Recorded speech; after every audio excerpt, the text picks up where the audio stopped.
Mhm.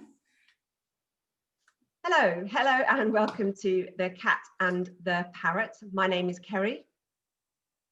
My name is Anne-Marie. And what we thought this was all about was that we thought we would like to have a chat and share it with you, because I'm sure that you have got many kind of things that running through your head from a safeguarding point of view and child protection point of view that, like us, we'd like to chat about. And lockdown has meant that sometimes we don't always get to chat.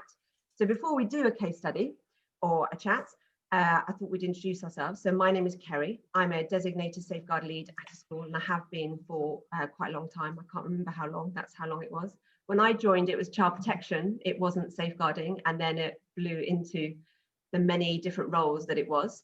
I have run a boarding house for 13 years, and I am a pastoral lead and a tutor as well.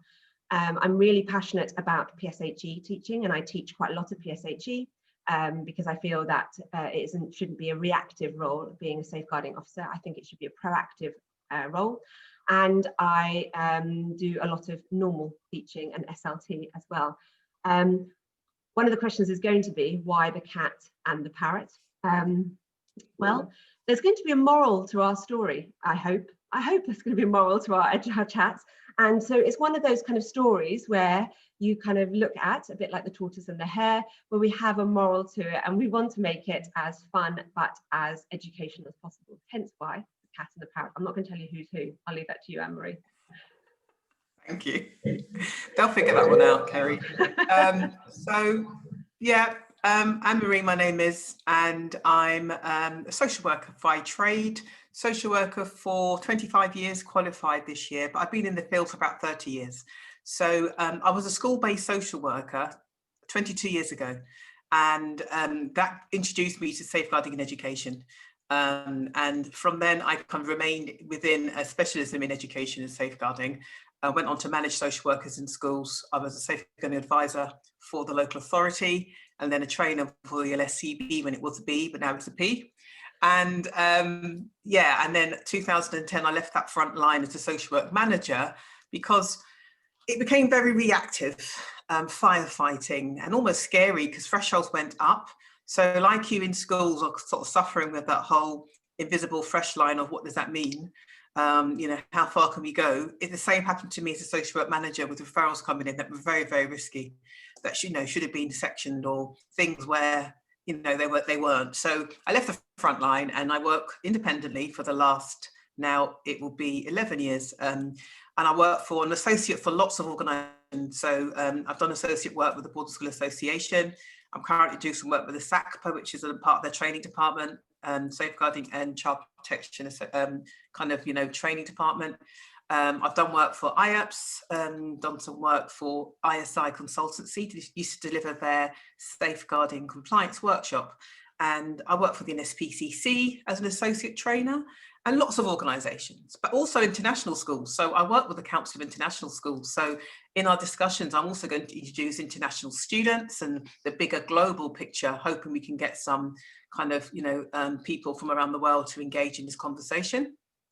And so I'm really looking forward to our conversations with you, Kerry, because I know we've been colleagues for quite a while, and we have we're both similar in I work with lots of schools, hundreds of schools across the years, but also all types, from independent schools to multi-academy trusts, to local authority schools, to free schools, to residential schools, and also to safeguarding in arts, sports and faith as well. So I suppose it's for you guys again introducing the whole after school club thing, and what else could be going on. So I am looking forward to our conversation.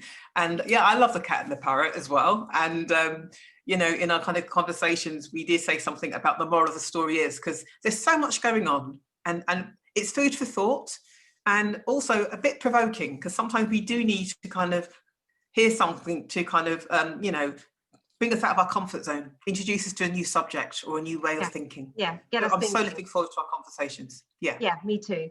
I hope that we can do lots of different topics, questions maybe that we used to be able to do what ifs as DSLs. We used to be able to phone up our local safeguarding board and say, what if? And that seems to have gone out of the window. So I'm hoping that this kind of conversation can act as a what if. What would we do if this situation could happen? Yeah. And on the front line, actually, Kerry, as you say that, to give you information from us before you actually were telling us what was going on, i.e. is this family known? Yes. What they're known for, etc. But I remember maybe it's about 15 years ago, that came to a sudden halt. The whole the confidentiality aspect of things. Yeah. And the only time you'd hear things would be when you come to a case conference. That's when you officially hear in that kind of legal sense. And yes, we've gone from social services to children's social care, to children and families, to children's social care, and now we're MASH.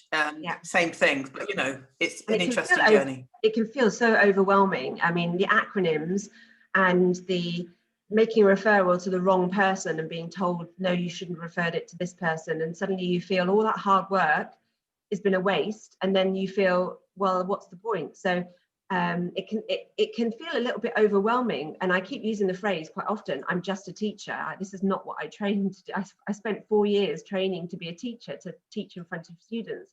It just so happened I'm quite good at the pastoral side, but being able to talk to someone and just share and listen and get a different perspective can help you think and reflect, and I think that that's really important.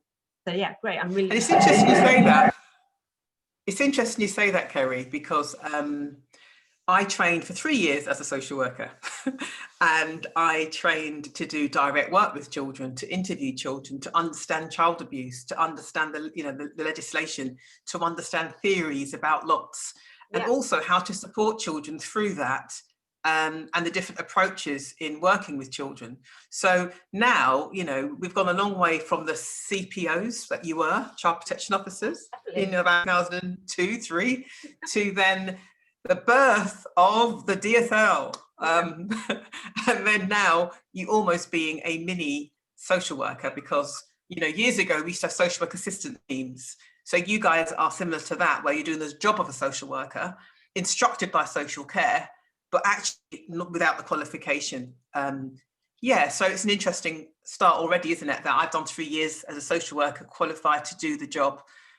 You've done 3 years as a teacher, yet you are now expected to be a person in the similar league as myself, in understanding how it happens, how you kind of talk to children about disclosures, etc.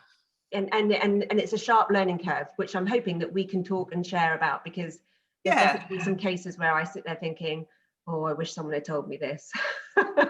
and what's quite interesting, Kerry? I remember starting a job after I was in that school for 4 years, and then I went to manage, because I did my practice teaching award, which is similar to management in social work, when you do that to manage social workers and assess them, etc. And I remember starting this job it was called the Vulnerable Children's Team at the time in the local authority, and it was managing, supporting schools with safeguarding. It was just after ClinBA, 2003, and I remember speaking to my colleagues in social care, or social services then, and speaking to my colleagues in schools. And then by talking to my colleagues in social care, the case would then be open. And they thought I had a magic potion. Anne-Marie, how do you do this? How do you get the cases open? And all it was, I suppose I understand education colleagues from being in school for 4 years, and your anxieties and your concerns and how you see things. 2, how the language of referrals. I always say that, the language of referrals. So I started speaking Russian. I then spoke to them in the different language, and then job done, case open. Wow. And it feels a little bit, when you start to learn the language, it feels a little bit like you're playing a game, and that's not good at all, because it feels like you are manipulating, or and that can make you feel really bad, because then you're starting to think, am I choosing the right children that I should be doing referrals for? Do I have a rank order in my head about which ones I should be playing the game for? And it can put a huge amount of doubt in your brain of, when do you make a referral, because actually it's going to actually meet the threshold, and when am I going to use the correct language to tick the box and get some kind of magic light to go ting, and it can feel a little bit like a big game, a political game, and I don't like that at all. Some people say it's a bit like a lottery ticket. And am I going to win? You're talking about lottery as well. I mean, I'm on the border of 3 counties, And when I have to do a referral, the first thing I do is look at the postcode, and my heart sinks if they're in one of those particularly counties, because I think I'm never going to get a referral. And it is like a lottery. You know, there's one county I think, well, I know someone there, I can talk it through, I can get some kind of support. There's another county where I will leave messages, I will phone, and I get nothing back. And it is a lottery, and that's scary as well. And you think, right, then I've got to refer up, because if nothing happens, and I've got to refer to say that nothing's happened. But again, that's knowing that system. And if it's 3 different counties, all 3 different counties have completely different systems. And yeah, but anyway, hopefully in our chats, we can come up with ways to move forward with. Yeah, absolutely. Some strategies, tools, etc., to help great. people to think and give them ideas. Definitely. I'm looking forward to it. Me too. And shall we end on that note for this first session? Yes, definitely. Excellent. Thank you very much. Bye. Thank you. Bye. Right. I'm aware there's a bit of feedback in some of that. I'll try without I'm not sure it's your end or my end. Did you hear it? Yeah. What I'll do, I'll put out my microphone this time and see how we get on. I don't know if it's your end or my end, as I said, but it was. I can't seem to stop the recording, so I'm trying to stop the recording and I can't. Recording.